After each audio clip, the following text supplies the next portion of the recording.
बिस्मिल्लाहिर्रहमानिर्रहीम। आजकल एक बहुत बड़ा इशू जो है वो जो ज़ेर बहस है, अंडर डिस्कशन है हर जगह पे, मीडिया पे, सोशल मीडिया पे, अलगर्ज जहाँ पे 4-10 बंदे इकट्ठे होते हैं उस बात को डिस्कस करते हैं कि ये जो ट्रांसजेंडर प्रोटेक्शन एक्ट है जो 2018 में आया था, तो उसके पीछे कहानी क्या है, उसके पीछे सीन क्या है, क्या ये हमारी जो नॉर्म्स हैं, हमारे जो रिलीजियस नॉर्म्स हैं उस पर कोई हमला है, या ये वाकई एक ठीक एक्ट है, या ये वाकई कोई ऐसा कानून है जिसकी को हमें फ़ायदा मिल सकता है, या ये हमारे लिए बीइंग ए मुस्लिम जो है हमारे लिए बड़ा लीथल है, हमारी जितनी भी तालीमत है इसको ये ख़राब कर देगा। तो इसके बारे में एक ये छोटी सी वीडियो है जिसमें हम थोड़ा सा इसको डीपली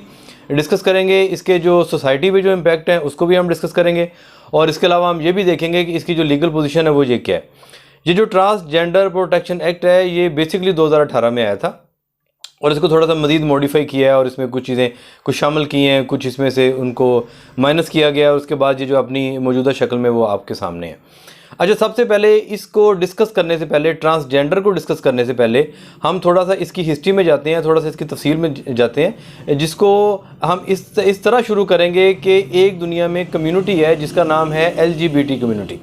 अब LGBT कम्युनिटी है, ये बड़ा एक कॉमन नेम है पाकिस्तान में, तो खैर ज़्यादा लोग इसके बारे में नहीं जानते, लेकिन मैं आपको के साथ जो थोड़ी सी मालूमात शेयर करता हूँ कि LGBT ये एब्रीवेशन है। एब्रीवेशन ये है कि L से मुराद है लेस्बियन। लेस्बियन का मुराद ये है कि वो ख़वातीन जिनको दूसरी ख़वातीन में दिलचस्पी महसूस होती है और वो उनके साथ जो है वो रहना चाहते हैं। उसके बाद है जी है, L के बाद जी आ गया। जी का मतलब है गे। गे से मुराद ये है, ये टर्म हैं जो पाकिस्तान में यूज़ नहीं होती, लोग इनको बात करने से घबराते हैं। गे से मुराद ये है कि अगर एक मर्द दूसरे मर्द में वो दिलचस्पी महसूस करता है तो वो गे है। तीसरा जो बी है, बी का मतलब है बाइसेक्सुअल, के ऐसे मर्द जो मर्दों में भी दिलचस्पी रखते हैं, ख़वातीन में भी दिलचस्पी रखते हैं, और ऐसी ख़वातीन जो ख़वातीन में भी दिलचस्पी रखती हैं और मर्दों में भी दिलचस्पी रखती हैं, इनको कहते हैं बाइसेक्सुअल। अब आखिर में आता है टी से मुराद है ट्रांसजेंडर। अब ट्रांसजेंडर की बुनियाद पे ये कानून बना है और इसको हम डिस्कस करना जा रहे हैं, यानी LGBT कम्युनिटी है, इसमें जो आखिरी वर्ड है वो ट्रांसजेंडर है। अब ट्रांसजेंडर को हम ऐसे डिफाइन करेंगे कि एक बच्चा पैदा हुआ जो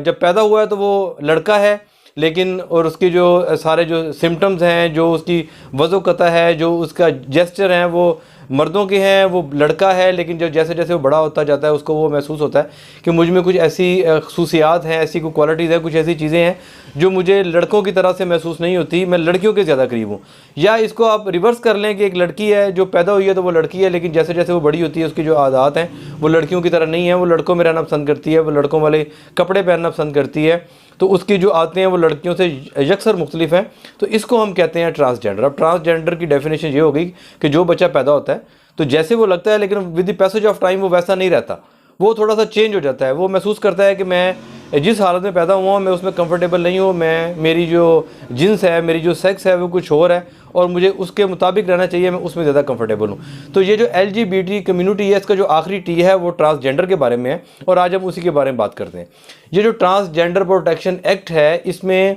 यहाँ पर अगर हम थोड़ा सा अपने मुआशरे को देखेंगे तो यहाँ पर हमें ये महसूस होता है कि ये जो ख्वाजा सराय हैं, ट्रांसजेंडर जो है, इनके पास कोई भी राइट्स नहीं है। आपको कहीं भी कोई ट्रांसजेंडर किसी अच्छी जगह पे जॉब करता हुआ नहीं मिलेगा, किसी अच्छी यूनिवर्सिटी में पढ़ता हुआ नहीं मिलेगा, किसी मुआशरे में उसका सोसाइटी में कोई अच्छा मुकाम नहीं होगा। आप ये देखेंगे कि वो बिलो द लेवल जो है वो अपनी ज़िंदगी गुजार रहे होते हैं। और जहाँ तक उनके प्रोटेक्शन की बात है, उनके राइट्स की बात है, तो यहाँ तक तो बात ये बिल्कुल ठीक है कि दुनिया में किसी भी मुल्क में ऐसा नहीं होता कि जो ट्रांसजेंडर हैं उनको इस तरीके के साथ उनको इग्नोर किया गया हो, और उनके लिए जो माहौल है वो इस तरह ख़तरनाक बना दिया जाए कि वो रह ही ना सके, ज़िंदगी ही ना गुजार सके, ना नौकरी कर सके, ना शादी कर सकें, ना किसी के साथ रह सकें, ना कोई पढ़ाई मुकम्मल कर सकें, या कोई भी ऐसा काम कर सके जिसमें उनकी इज़्ज़त हो। आपने देखो, अगर डांस नहीं किया तो तमाशाइयों ने उनको मारा, किसी ने कहा मेरे साथ ताल्लुकात रखो, वो ट्रांसजेंडर नहीं रखे तो उसको कत्ल कर दिया, किसी ने उसके बाल मूंड दिए, किसी ने उसकी जो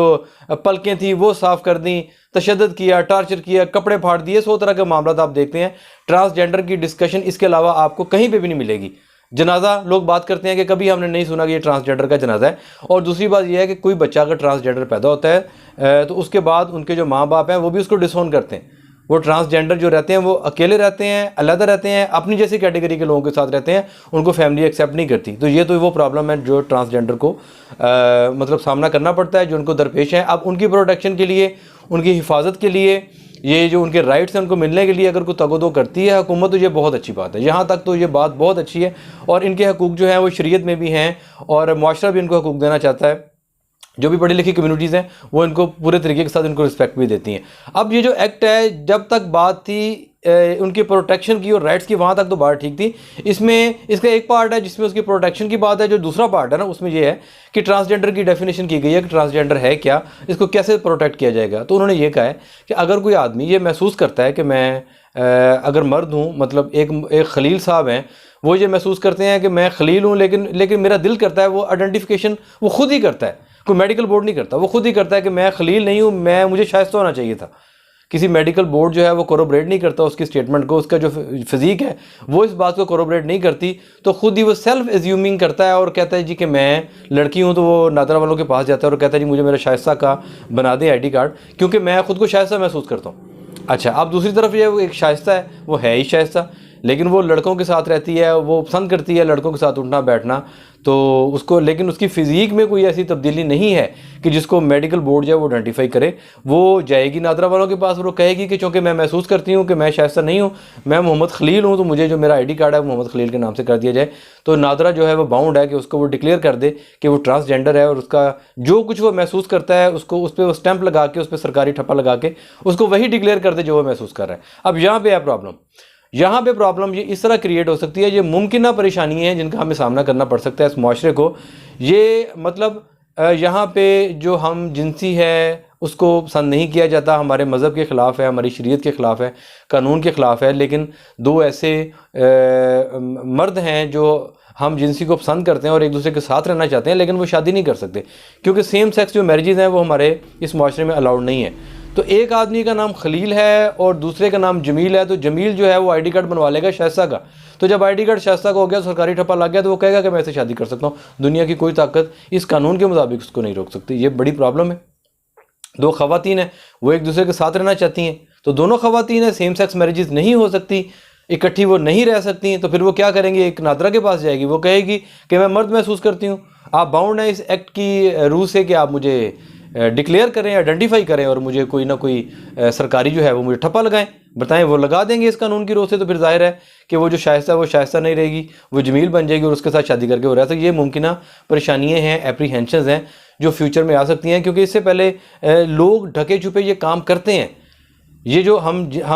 जिन्स परस्त हैं, ये चाहते हैं कि हमें अकोमोडेट किया जाए, लेकिन इनके पास इससे पहले से कोई प्लेटफॉर्म नहीं है। ये जो एक्ट है इसका जो दूसरा पार्ट है वो उनको एक ऐसा प्लेटफॉर्म मुहैया करता है जिसकी बुनियाद पर वो ऐसा एक लीगल राइट ले लेंगे कि वो इकट्ठे रह सकें। इसके अलावा बहुत सी परेशानियाँ और भी हैं, मतलब जो दूसरे कवानीन को भी डिस्टर्ब करेंगे। सपोज़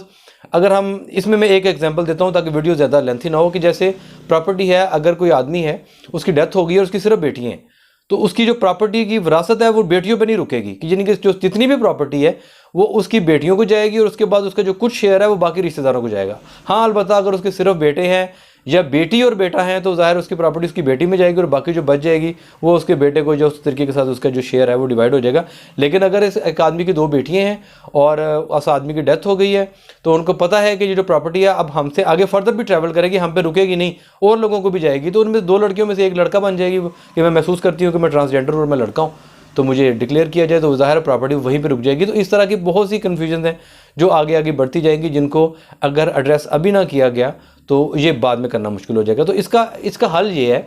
कि आप ट्रांसजेंडर को प्रोटेक्ट भी करें, उनको उनके राइट्स भी दें, उनको सिक्योरिटी भी प्रोवाइड करें, उनको जॉब्स भी दें, उनको जो इक्वल चांसेस हैं एजुकेशन के वो भी उनको प्रोवाइड करें। लेकिन इसका जो दूसरा पार्ट है उसमें ये आप जो सेक्शन है उसका वो ये ख़त्म करें कि अगर कोई आदमी सेल्फ आइडेंटिफिकेशन करता है कि मैं ये महसूस करता हूँ कि मैं लड़की हूँ या मैं ये महसूस करता हूँ कि मैं लड़का हूँ, तो मुझे उसके हिसाब से एक्नॉलेज भी किया जाए, उसकी लीगल जस्टिफिकेशन भी दी जाए, मेरा आई डी कार्ड उसके हिसाब से बनाया जाए, तो वो उसको मशरूत कर दिया जाए, कंडीशनल कर दिया जाए मेडिकल बोर्ड की एग्जामिनेशन के मुताबिक कि अगर जमील ये महसूस करता है कि वो शाइस्ता है तो इसका फैसला जमील नहीं करेगा कि वो शाइस्ता है, इसका फैसला एक मेडिकल बोर्ड करेगा जो ये बताएगा कि इसमें वाकई ऐसी चेंजिंग हैं या आ रही हैं या आ सकती हैं कि ये मर्द नहीं है, ये लड़का नहीं है, ये लड़की बन सकता है या ये लड़की बन चुका है, तो फिर उसकी रिकमेंडेशन पे इसको किया जाए तो इससे इसको मामले को खासी तरीके के साथ कंट्रोल किया जा सकता है। अदरवाइज़ नहीं तो जो बंदा जो चाहेगा, जो करना चाहेगा, हुकूमत मजबूर होगी उसको उस तरीके का ID कार्ड बनाने पे, फिर उसका फ़ायदा वो ठीक तरीके से भी उठा सकता है और गलत तरीके के साथ भी उठा सकता है। तो इसका एक मुख्तसर जो समरी है वो वन लाइनर इसका वो ये है कि ये सारा कानून एक्ट गलत नहीं है, प्रोटेक्शन के हवाले से ये बिल्कुल ठीक है, लेकिन यहाँ तक वो गलत है कि बगैर मेडिकल बोर्ड के कोई भी आदमी खुद को मर्द या औरत डिक्लेयर कर सके। Thank you very much.